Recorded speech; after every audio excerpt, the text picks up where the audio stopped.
Alors, bonjour Franck Verset, je vous remercie d'avoir accepté notre invitation dans le média Afrique Business Info, le réseau des professionnels actifs en Afrique. Oui, bonjour et merci à vous donc de me recevoir.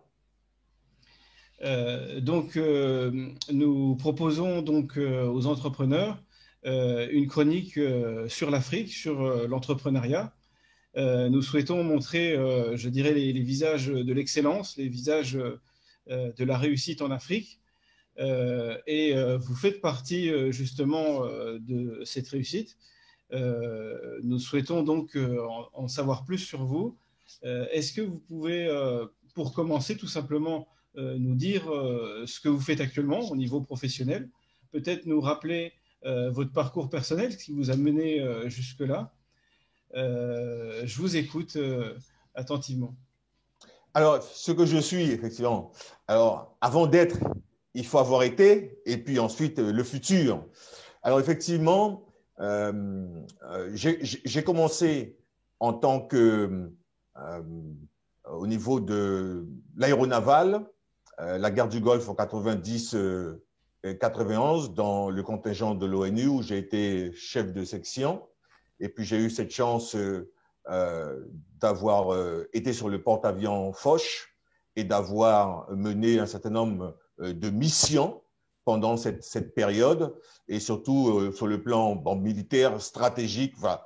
Donc, suite à cela, dans 90-91, 92-2002, je pars en Guyane, où je suis recruté au gouvernement local, hein, conseil général de la Guyane, où je travaille sur les grands projets d'investissement, voirie rurale diverses, assainissement eau usée, avec les fonds européens, les fonds régionaux, les fonds d'État.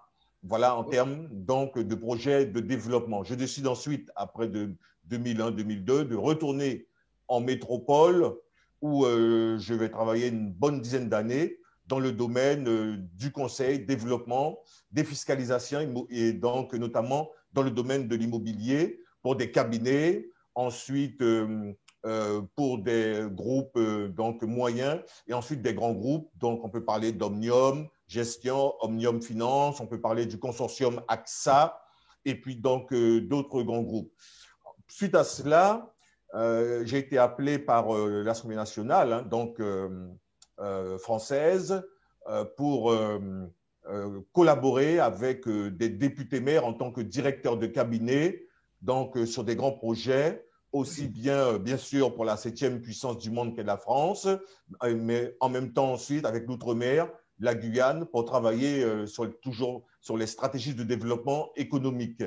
Voilà. Alors, ce qu'il faut savoir également, sur le plan de la formation, je suis stratégiste prospectiviste, donc 3e cycle de certificat de management et stratégique de l'Institut français de gestion de Paris, et notamment de la formation continue grand projet à l'école des mines ParisTech. Aujourd'hui, je suis donc consultant expert en management de projet grand compte, et j'ai créé donc la F Versé Holding SAS à capital variable, et notamment nous sommes en train de déployer des filiales, à savoir la F Versé IT, donc qui va s'occuper de tout ce qui est intelligence artificielle, donc les nouvelles technologies de l'information et de la communication, et puis surtout créer, développer des nouvelles applications qui vont servir pour la France, pour l'Europe, pour l'Afrique, et puis notamment pour l'outre-mer, la Guyane, dont effectivement je parlerai plus tard, où je suis sur d'importants projets. Très bien. Merci pour cette réponse. Votre parcours est vraiment impressionnant. Je reviens sur votre statut de consultant expert dans le management.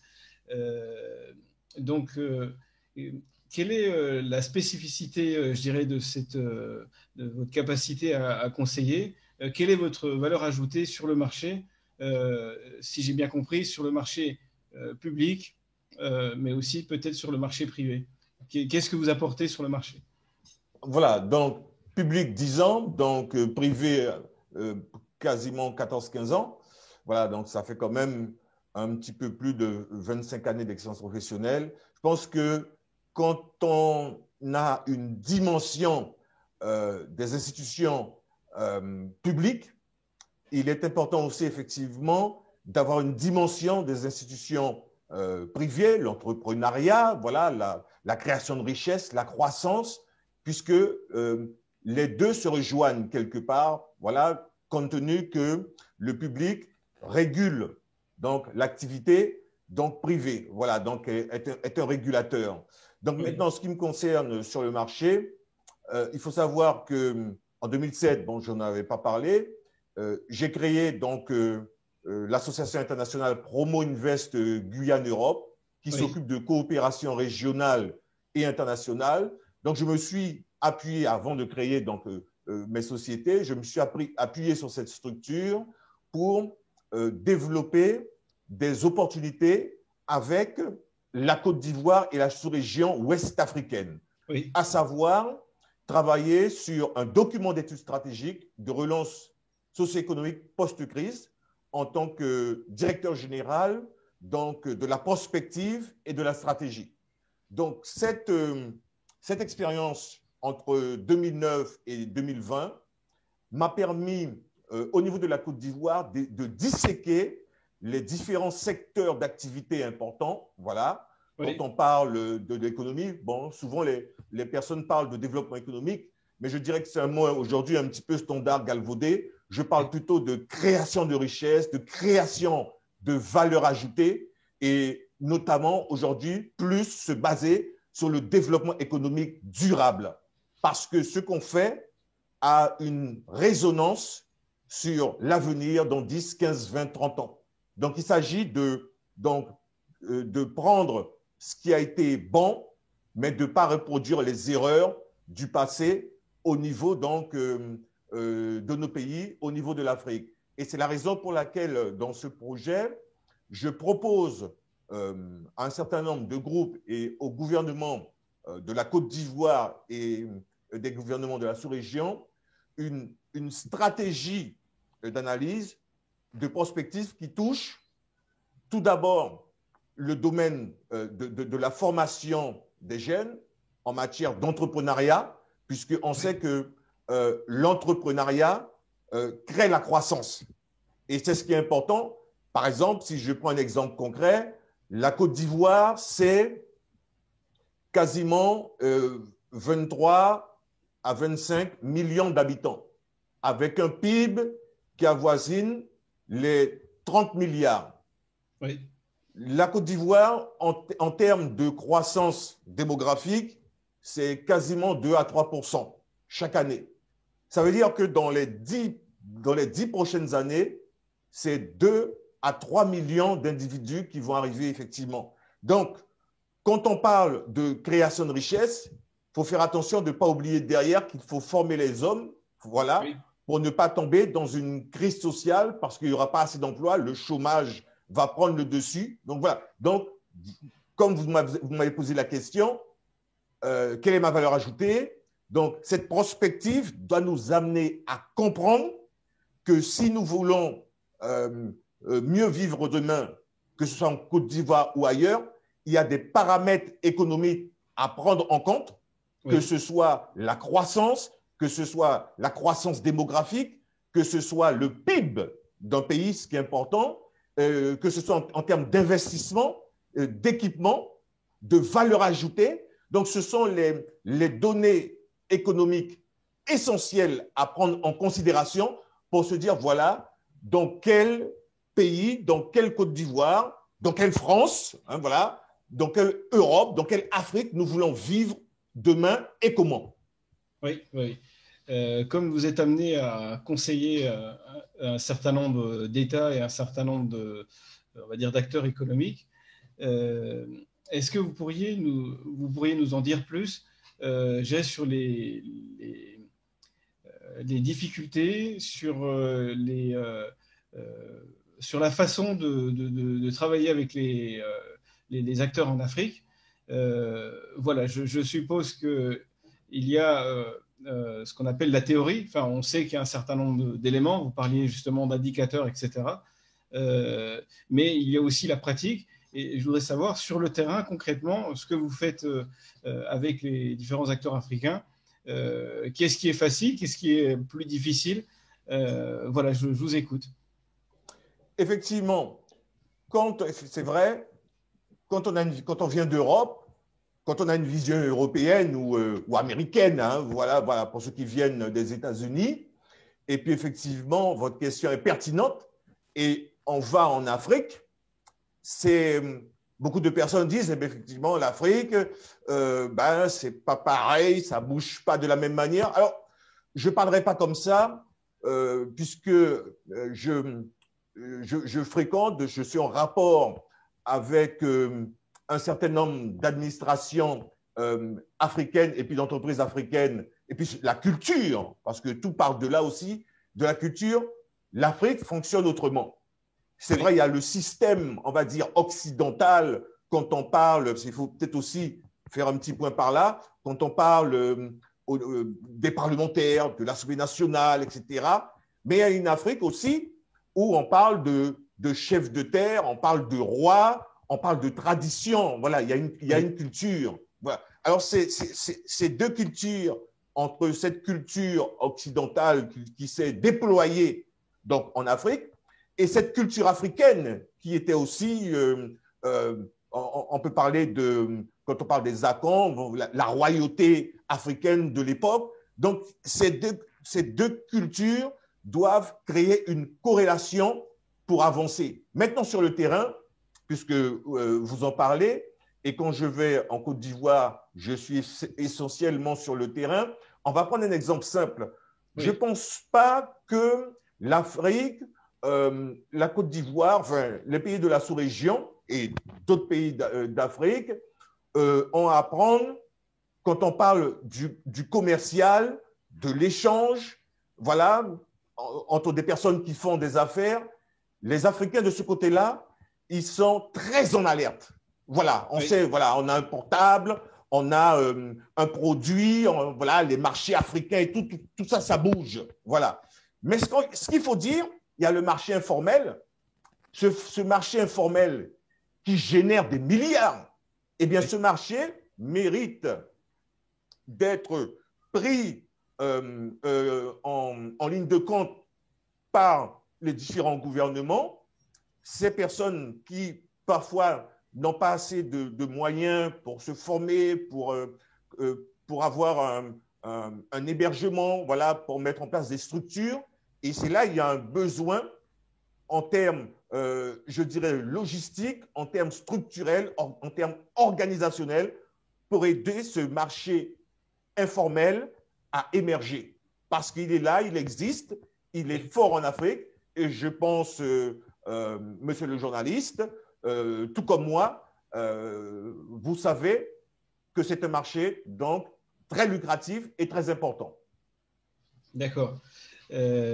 Alors, j'ai compris que vos origines françaises étaient en Guyane. Voilà, il y a certainement une histoire commune entre la Guyane et l'Afrique. Je comprends justement que vous souhaitez, je dirais,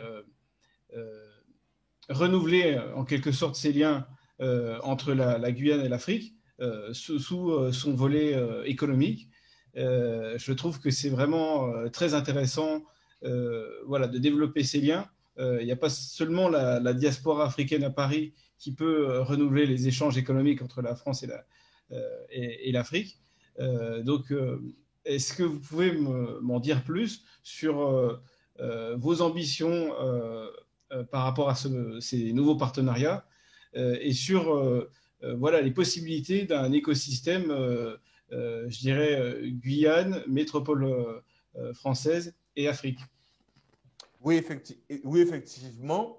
il y a un lien, puisque la Guyane française, c'est aussi bien effectivement, quand on parle des communautés, donc la communauté créole, la communauté amérindienne, hein, donc, qui était déjà là, et puis la communauté Bushinengue.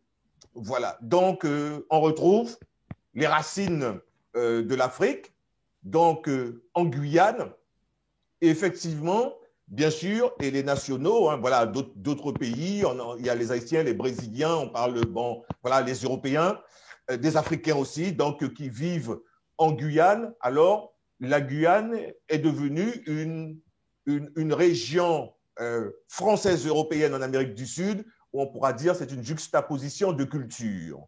Maintenant, s'agissant du domaine des affaires, du domaine du business, voilà, puisque c'est pour ça que vous m'avez invité. Effectivement, là, je travaille sur la création d'un pôle économique guyanais. Nous sommes sur ce projet depuis quasiment 21 ans, 2 décennies. En 2 mots, nous souhaitons créer 30% du centre d'affaires de la Défense, 30% de la Silicon Valley en Guyane sur 5000 hectares. Voilà, créer donc des sièges opérationnels de grands groupes qui vont venir d'Europe, d'Afrique, d'Asie, des États-Unis, donc d'Amérique du Sud, et donc pour collaborer en Guyane, que ce soit dans le domaine effectivement de la biotechnologie, de la recherche, de l'agriculture, de la formation, et puis dans bien d'autres domaines, puisque on ne va pas tous les citer ici. Donc, ce lien que je cherche, c'est d'attirer aussi en Guyane, parce qu'il y a aussi un système fiscal qui peut être avantagé, que ce soit des investisseurs européens, oui, des investisseurs africains, puisque effectivement ce lien dont vous avez parlé tout à l'heure, et puis bien sûr le BRICS, hein, quand on parle du Brésil, de la Russie, de l'Inde, de la Chine et donc de l'Afrique du Sud, mais au-delà de cela, il y a aussi pas mal de pays émergents.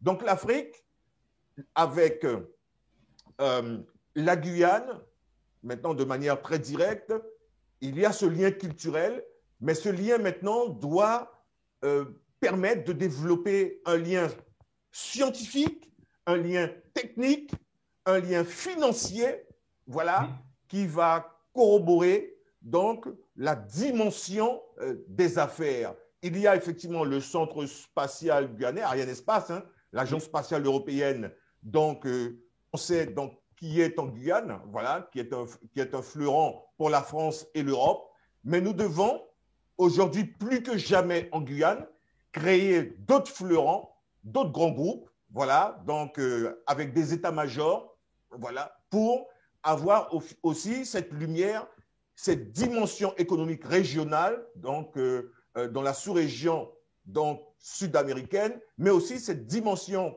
je veux dire, internationale, mondiale, parce que la Guyane a un certain nombre de richesses. On parle de l'or, bauxite, diamant, et puis bon, ils avaient trouvé donc du pétrole. Mais la Guyane aussi, en matière de biodiversité, elle a une des plus grandes biodiversités planétaires.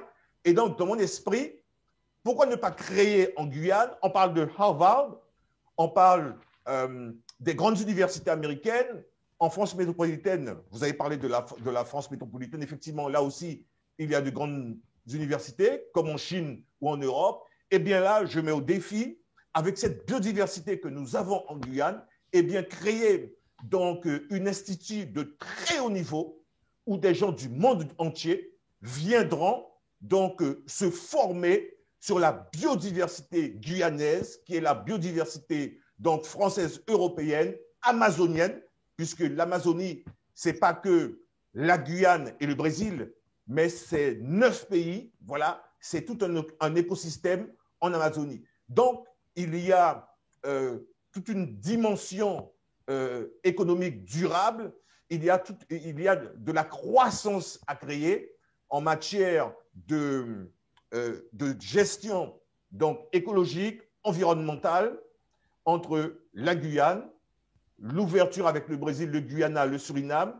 mais notamment la France, l'Europe et bien sûr l'Afrique, où je pense que les transferts de technologie, les transferts de compétences, la formation, et puis retrouver cette culture, voilà, cette culture, cet échange, je pense que c'est une donnée fondamentale dans les 10-15 ans à venir, parce qu'il faut préparer l'avenir, il faut être conquérant, il faut aller vers l'avant, et telle est mon ambition. Ce message optimiste qui fait penser à un slogan, mais pour les entrepreneurs, fait vraiment plaisir. Et je pense que ceux qui nous écoutent apprécieront et auront envie de redoubler d'efforts. Justement, ça me permet de passer en fait un peu à la conclusion. J'aimerais savoir justement, voilà, actuellement vous travaillez activement avec la France métropolitaine, avec la Guyane, avec l'Afrique. Vous avez un projet actuel. Comment vous voyez votre projet et vous-même dans un an et comment vous vous voyez aussi dans 10 ans? Alors, c'est peut-être difficile de se projeter, mais je vois que vous êtes ambitieux. Je suis sûr que vous avez des idées. Oui, effectivement, comme je l'ai dit tout à l'heure, après mes 30 années d'expérience professionnelle, mon objectif, puisque récemment, malgré, nous devons être des compétiteurs, nous devons avoir cet esprit victorieux de conquérant comme l'aigle royal. Et il y a, je veux dire aussi, vous auriez dû me poser aussi la question, quel est mon animal préféré? Bien que je sois guyanais, et il y a un animal en Afrique, c'est-à-dire le lion. Oui. Voilà. Donc, avec cette puissance, cette force, alors comment je me vois dans un an, malgré que nous avons le Covid-19, eh bien là, pendant plus d'un an qui sont passés, c'est là où on se remet en question pour dire comment on va avancer. Et là, justement, ça m'a permis de prendre des élans, donc de réfléchir, d'imaginer, puisque je suis prospectiviste et stratégiste. Et c'est là, depuis quelques années, où je devais créer donc, la holding. Et bien, donc récemment, donc cette année, la holding est créée. Donc, ce qui est important, ça sera dans les 1 an qui viennent, les 2 ans qui viennent, continuer à déployer les filiales, parce que c'est le leitmotiv, une fois qu'on a créé la base et l'intelligence, développer des affaires avec des investisseurs, des associés, et puis surtout continuer avec la Côte d'Ivoire et la sous-région, puisque j'ai créé un concept de transport fluvial, voilà, donc pour la Côte d'Ivoire, c'est-à-dire des bateaux-mouches, mais type VIP pour les Africains et les Européens. Donc, sur la lagune d'Abidjan, mais je n'en dirai pas plus, puisque là, on est un petit peu dans le secret professionnel. Et puis, bien sûr, ce document d'études stratégiques de relance socio-économique post-crise, donc pour la Côte d'Ivoire et la sous-région, dont j'ai pris quasiment 10 ans à inventer, voilà, en tant que concepteur, puisque on a beaucoup parlé de la bonne gouvernance, et je me suis appuyé sur ce qui se fait en Côte d'Ivoire, ce qui se fait de mieux, et puis sur l'Afrique de manière entière. Quand on parle de bonne gouvernance, ce qui a été proposé effectivement par le gouvernement américain et puis l'Occident, hein, donc l'Europe, la France. Et donc, j'ai travaillé sur cette matière pour proposer une étude, mais une véritable étude de terrain, oui, voilà, pour qu'on crée de la richesse, pour qu'on avance, pour que l'Afrique elle-même, qui veut s'en sortir, qui veut avancer, eh bien, puisse puiser des éléments dans cette étude stratégique. Alors, dans 10 ans, je le souhaite, si Dieu me prête vie, hein, voilà, être à la tête d'un puissant grand groupe dans les affaires, puisque c'est ce qui m'intéresse, qui va être un grand groupe mondial, reconnu internationalement et avec peut-être 5 à 10 000 personnes au sein de ce grand groupe. D'accord, très bien. je suppose que pour réussir, il y a certainement une méthode. Il y a peut-être un enjeu aussi au niveau du réseau. Euh, Est-ce que vous pourriez peut-être nous dire euh, ce qui est le plus important pour réussir à ce niveau-là? Là, on ne s'adresse peut-être pas à des entrepreneurs qui commencent seulement sur le marché africain, mais peut-être à des personnes qui sont déjà sur le marché, qui ambitionnent peut-être de commencer dans d'autres pays, de développer, voilà, de produire peut-être beaucoup plus, justement, comme vous, de devenir un jour ou l'autre, d'être à la tête d'un gros groupe. Donc, quel conseil vous donneriez à quelqu'un qui, voilà, qui a la même ambition que vous en Afrique? Bien sûr, effectivement. Déjà, puisque effectivement, on a fait, vous avez fait effectivement tout à l'heure la comparaison entre ce qui se passe en Afrique et en Europe.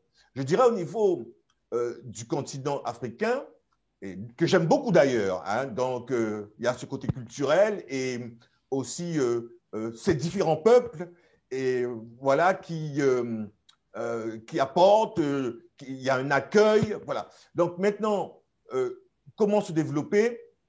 Déjà, il faut croire en soi, la confiance en soi et croire en soi. Vous me permettez de dire, j'ai eu la chance d'avoir été invité dans différents séminaires en tant qu'intervenant donc en Afrique et on m'a posé cette question. Il est fondamental quand on veut créer de la richesse, développer un business, déjà de maîtriser la culture économique, la culture commerciale, la culture financière, et puis Oui. la culture stratégique et géostratégique par rapport à ce qu'on veut faire. Ça, c'est le premier point. Et la deuxième chose, un entrepreneur doit être crédible.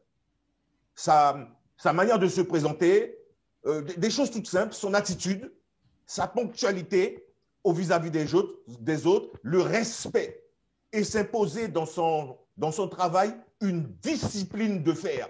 Et je le dirais même, moi qui suis un passionné de l'histoire antique, une discipline à la romaine. Voilà. Oui. Donc, cela veut dire qu'il faut réunir aussi autour de toi, autour de soi, le réseau, puisque je n'ai pas oublié la fin de votre question, le réseau, Oui. à savoir, je vais prendre des exemples concrets par rapport à moi-même, ce que j'ai fait, voilà, ne pas rester dans la théorie.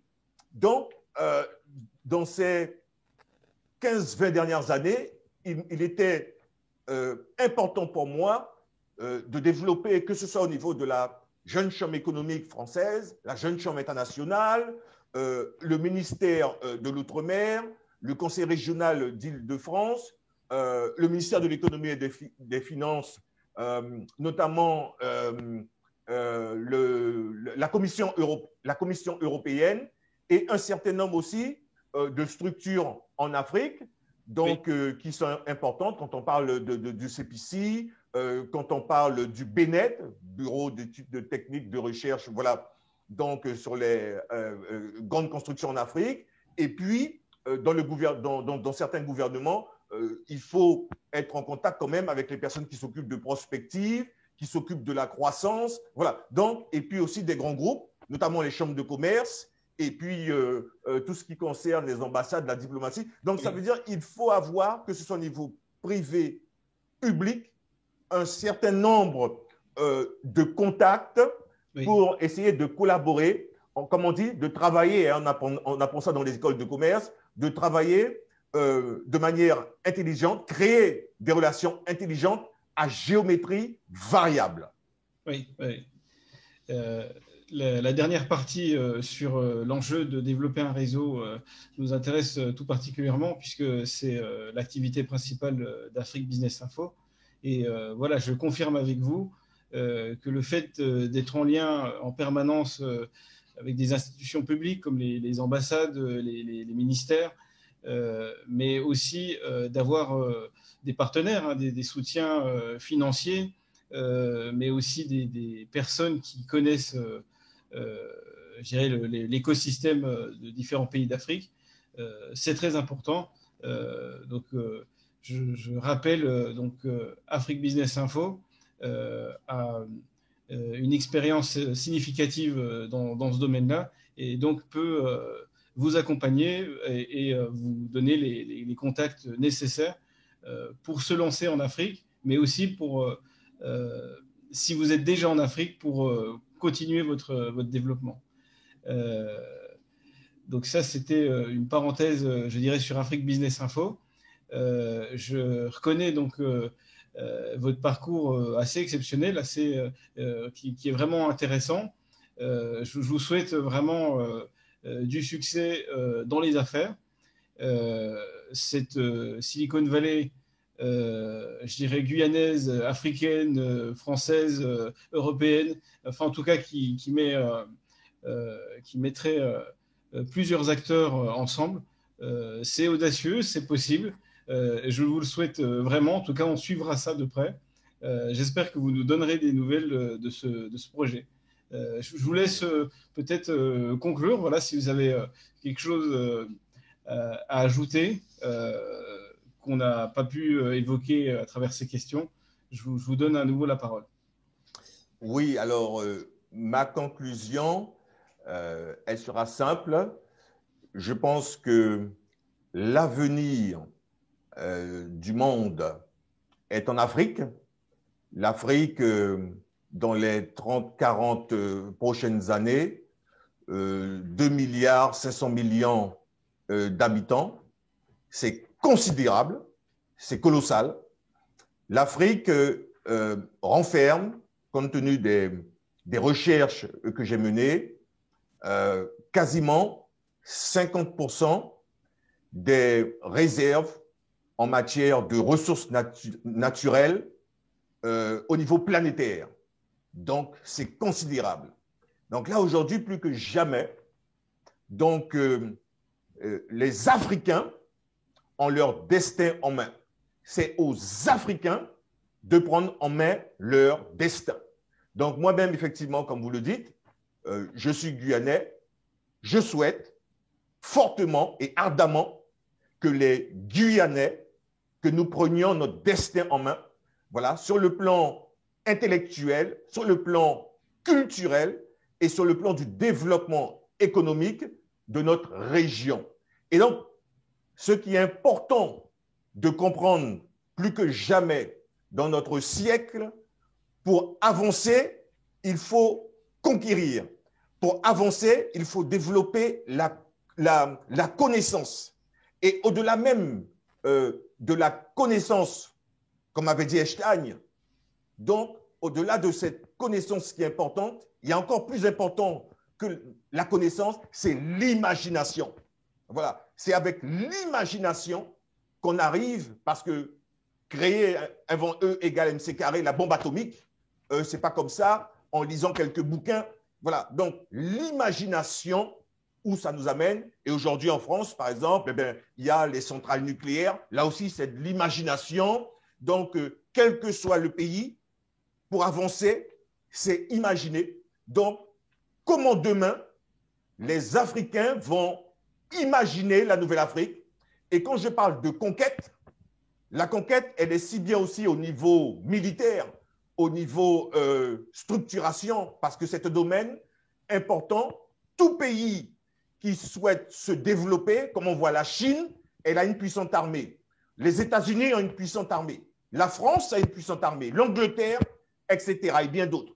Donc, l'Afrique doit effectivement se prévaloir, se prémunir. Mais avant d'arriver là, il y a aussi toute cette dimension au niveau effectivement des besoins d'alimentation, de l'agriculture, de la mécanisation de l'agriculture, parce qu'un pays, pour avancer, son agriculture est importante, et puis effectivement, diminuer au maximum l'illettrisme. La formation est importante, parce que la formation aussi, c'est la lumière.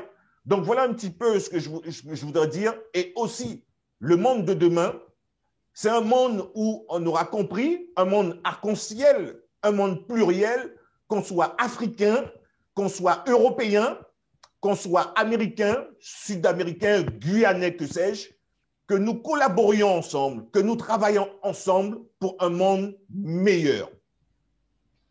Je partage bien sûr votre enthousiasme à l'égard de l'Afrique. Je souhaite au continent, en effet, le succès et de fortes transformations. On a des indices qui montrent que tout ça, c'est possible. Rien n'est acquis, bien sûr. Hein. Il faut encore faire beaucoup d'efforts, mais c'est bien sûr du domaine du possible. Je vous remercie sincèrement pour voilà ce que vous avez partagé, pour votre histoire personnelle et professionnelle, qui va inspirer forcément beaucoup d'autres entrepreneurs, voilà, qui commencent, qui continuent leurs affaires, qui finalisent leurs projets.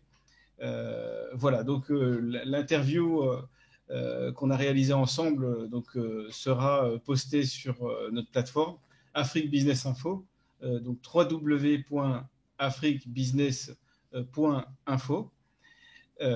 Voilà, merci encore. Et puis, j'espère que vous nous donnerez de vos nouvelles pour qu'on puisse suivre votre succès. Voilà.